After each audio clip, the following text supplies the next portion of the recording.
I like it. Good day, tourists. I'm Lisel Angeline, your tour guide for today. I'm very glad to assist you exploring this one of the tourist destinations in Bulacan.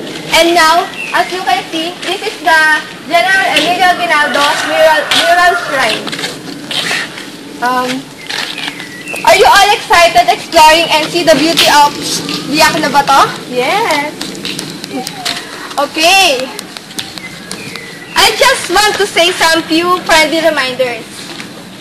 Before I tell the history of Biak na bato, first, always put your trash on a proper disposal. And second, don't leave your things unattended. So welcome to Biak na Bato National Park. Biak na Bato has a total area of 2,117 hectares. It was declared a national park in 1937 by President Manuel L. Quezon, by virtue of its association with the history and the site of this. Aguinaldo used these numerical caves of Biak na Bato as referred when they fought against the Spaniards. The caves of Biak na Bato are no ordinary caves. The caves are beautiful lined with gigantic stalactites and awesome rock formation. Some are even teeming with wildlife, and there are so many caves to explore. The whole national park has 100 caves, 50 are open to the public. This is the best place for children, couples, single looking for soulmates, and farmer praying for a bountiful harvest. Biak na Bato National Park is one of the country's ecological and historical treasures around the southern part of the Sierra Madre Range, situated a few kilometers from San Miguel, Bulacan. Its name literally translated as split boulders, taken from its unique sceneries that shows a two twin mountain, and the caves that became the habitat of well-known flying mammals. Biak na Bato National Park is a prime spot for nature trekker, cave explorer, or very souls hoping to have respite from the hustle and bustle of concrete city life. It can be likened to a mother arms that ease the troubles of a tired body with a warm embrace. Security too. It is not to fret about, as there is a detachment of the Army's 56th Infantry Battalion taking care of safety of the place. They have also been instrumental in the protection of the national park against poachers, loggers, and other selfish individuals whose only interest is racking in money at the expense of Mother Nature. Today, Biak na Bato National Park has become a popular tourist destination, attracting families who are looking for a refreshing summer retreat, as well as busloads of students getting hands-on Philippine history. Okay, do you have questions? Yes. Yes. Why is it called Biak na Bato? Biak na Bato is a Tagalog for split rock. Here, a hill of solid rock rises to the sky. In the middle of the rock is a cleft so that it appears as if it was split in two. This cleft is the entrance to the caves where the Katipuneros hide from the Spaniards. It turns out now that this massive hill is not made of ordinary rock. It is made up of a rare, rose-colored, and expensive marble. Do you have other questions? Yes, I have a question. Yes? What was the impact of Biak na Bato in the Katipunan Revolution? The impact of Biak na Bato in the Katipunan Revolution, the truce of Biak na Bato stipulated that Spain would pay financial remuneration to the Filipino revolutionaries in exchange for the surrender of arms and the voluntary exile of Rodolfo Aguinaldo and the other leaders. Towards the end of December 1898, Aguinaldo and the other revolutionary leaders went into voluntary exile in Hong Kong, and they were given the initial sum of 400,000 pesos, most of which were deposited in Hong Kong and used later on to purchase more weapons. This trust on both sides resulted in the failure of the trust. Both sides redeem time until they could launch another offensive. Okay, let's go guys! Let's explore different caves here in Biak na Bato. So now we will be done. Yes!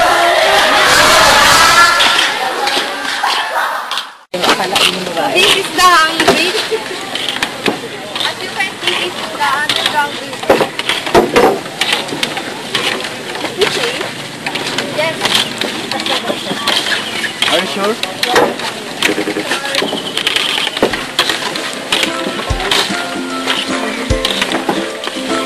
Oh.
So this is the Aguinaldo Cave. This is the one of the famous cave here. Here in this cave served as the office of our former president Emilio Aguinaldo during the Spanish regime. Previously, there is a boat here to rent to able to explore inside the Aguinaldo Cave.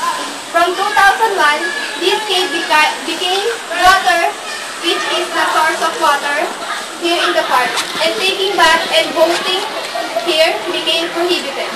This is an underground river with refreshing deep cool water. It's where Emilio Aguinaldo reportedly hid from the Spanish regime. Cuarto Cave, which is actually a branch of the vast network of Aguinaldo Cave. Okay guys, on my right side, you can see the Bahay Panigi or the Bat Cave. This is the Bahay Panigi. There are 100 of bats live inside of this cave. Said to be home of at least 6 species of winged mammals, tabag-tabag, puso kabayo, luis-luis, sipsip, bayakan, is the biggest, having a wingspan of 1 meter. Then the pakibo is the smallest, not bigger than a human tongue. Aside from these bats, there are no arnido birds or triplets nesting in dark caves as blue monkey, wild boars, eagles, monitor lizards, and other species of birds that nest in towering trees. Boasts of wealth of flora and fauna inside. The national park are various types of orchids, trees, shrubs, ferns, and bushes.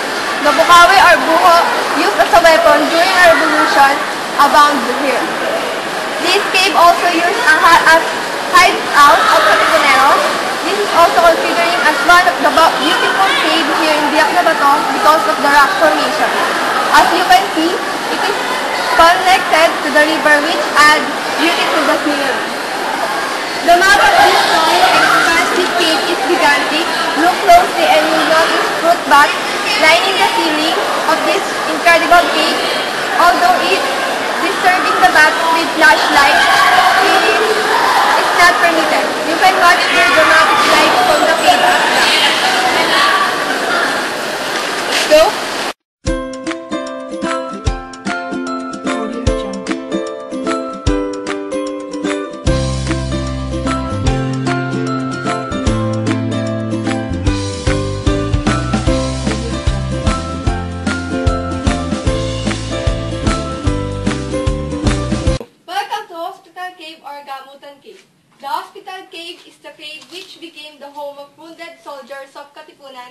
other for refuge and for the treating for their bullets wounds, illness that was caused by the Spaniards.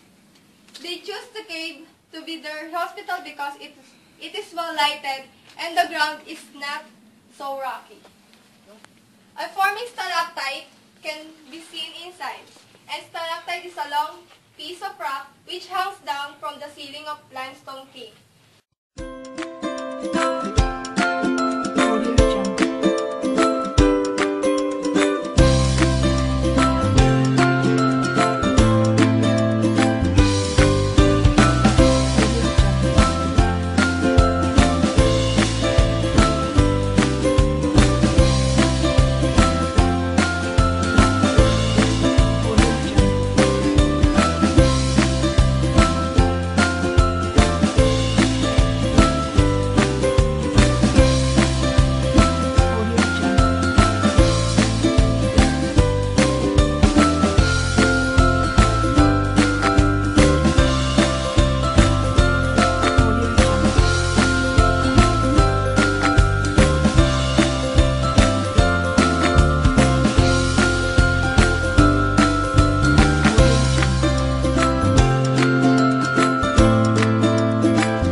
Cave or the storage cave.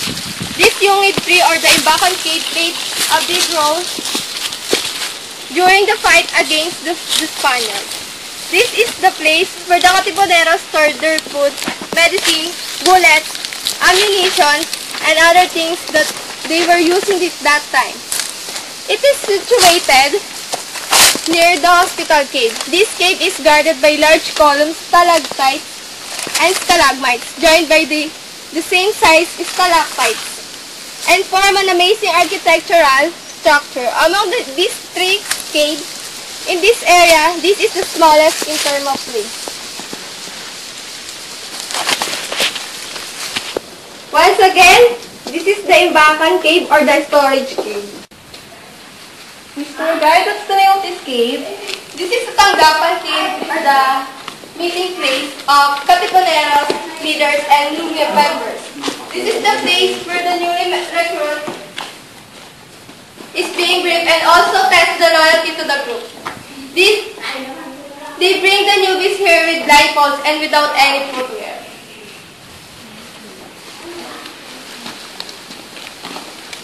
Cave or the Tanggapan cave. Ambush cave, from the name itself, this cave serves as the ambush place of the Katipuneros from their Spanish pursuers. Because this cave consists of low ceiling and its only light source in the entrance. Only the soldiers get inside their trap in the long dark corridors. There are several battles happen in this cave, but instead of killing the Spanish soldiers, the Katipuneros kill the Katipuneros, and the Spaniard kills the Spaniard. Because the place was really dark and they didn't recognize that they were killing their own members. The mud inside is reddish and the walls have its own art and shape formed by the nature as the time goes by. Ambush cave, from the name itself, this cave serves as the ambush place of the Katipuneros from their Spanish pursuers. Because this cave consists of low ceiling and its only light source in the entrance. Only the soldiers get inside their trap in the long dark corridors. There are several battles happen in this cave, but instead of killing the Spanish soldiers, the Katipuneros kill the Katipuneros, and the Spaniard kills the Spaniard. Because the place was really dark and they didn't recognize that they were killing their own members. The mud inside is reddish and the walls have its own art and shape formed by the nature as the time goes by.